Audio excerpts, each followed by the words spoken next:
आज हम आपको बता रहे हैं कि दिवाली के बाद गणेश और लक्ष्मी जी की मूर्ति का क्या करें।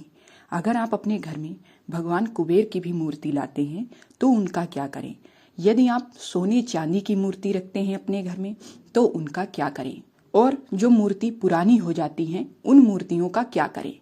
नमस्कार दोस्तों, स्वागत है आप सबका आपके अपने YouTube चैनल उपाय टोटके में।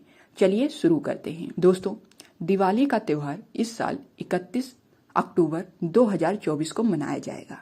लेकिन दोस्तों, ये वीडियो आपको इसके आगे भी काम आ सकता है, क्योंकि इसमें हम यही बताएंगे कि आप दिवाली पूजा के बाद पुरानी मूर्तियों का क्या करें और नई मूर्ति का क्या करें, कहाँ रखें। दोस्तों, नई मूर्ति आने पर पुरानी मूर्ति या तस्वीर की उपेक्षा करना ठीक नहीं होता है। इससे पूजा का फल व्यर्थ हो जाता है। पुरानी मूर्तियों या तस्वीरों को सही तरीके से रखना जरूरी होता है। दिवाली की पूजा के बाद गणेश लक्ष्मी की मूर्ति को पूजा घर में स्थापित करना चाहिए, और दिवाली पूजा के बाद नई मूर्तियों को जहां पर आप दैनिक पूजा करते हैं वहां पर स्थापित करना चाहिए, और पुरानी मूर्तियों को श्रद्धा पूर्वक वहां पूजा घर से हटा देना चाहिए। हटाने से पहले हाथ जोड़कर भगवान से विनती करनी चाहिए और उनसे माफी भी मांगनी चाहिए। इसके बाद ही आप उन पुरानी मूर्तियों को हटा सकते हैं। फिर आप उन पुरानी मूर्तियों को भाई दूज तक अपने घर में ही किसी अच्छी जगह पर रख दें। फिर आप उन्हें बहते हुए जल में प्रवाहित कर दें। मूर्तियों को कभी भी किसी पेड़ के नीचे या फिर गंदे स्थान पर नहीं रखना चाहिए। ये बात दोस्तों आप ध्यान रखिए।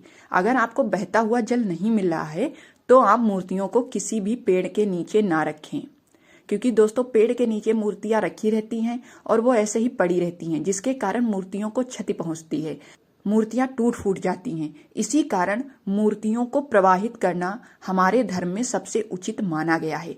चाहे गणेश लक्ष्मी जी की मूर्ति हो या फिर अन्य देवी देवताओं की मूर्ति हो, अगर आप वो पुरानी हो गई हैं तो आप उनको प्रवाह कर दें, यह सर्वोत्तम होगा। लेकिन दोस्तों, अगर आप सोने या चांदी की मूर्ति का इस्तेमाल करते हैं तब आप उनको बार बार नहीं हटा सकते हैं।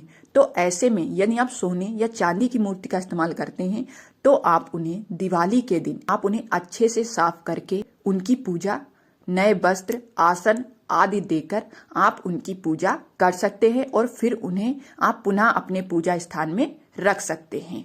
लेकिन अगर आप मिट्टी की मूर्ति का इस्तेमाल करते हैं तो आप नई मूर्तियों को आप अपने पूजा घर में स्थापित कर लें और पुरानी मूर्तियों को आप प्रवाहित कर दें। अब बताते हैं कि आप मूर्तियों का विसर्जन किस दिन करें। ऐसा कौन सा दिन होता है जिस दिन मूर्तियों का विसर्जन करना शुभ माना जाता है। दोस्तों, गणेश लक्ष्मी की पुरानी मूर्तियों का विसर्जन सोमवार को करना शुभ होता है। मंगलवार के दिन विसर्जन करने की मनाही होती है। इसके साथ ही लक्ष्मी गणेश की पुरानी मूर्तियों को कभी भी सूर्यास्त के बाद विसर्जन नहीं करना चाहिए। लक्ष्मी जी को प्रदोष काल और गोधूली बेला अति प्रिय है। मूर्तियों को हमेशा सुबह के समय विसर्जित करना चाहिए, क्योंकि दोस्तों प्रदोष काल और गोधूली बेला शाम के समय ही होती है, और इसी समय माता लक्ष्मी पृथ्वी पर भ्रमण करती हैं। तो इस समय यदि आप उनकी मूर्ति अपने घर से प्रवाहित करेंगे तो आप ये माता लक्ष्मी को अपने घर से जाने का संकेत दे रहे हैं।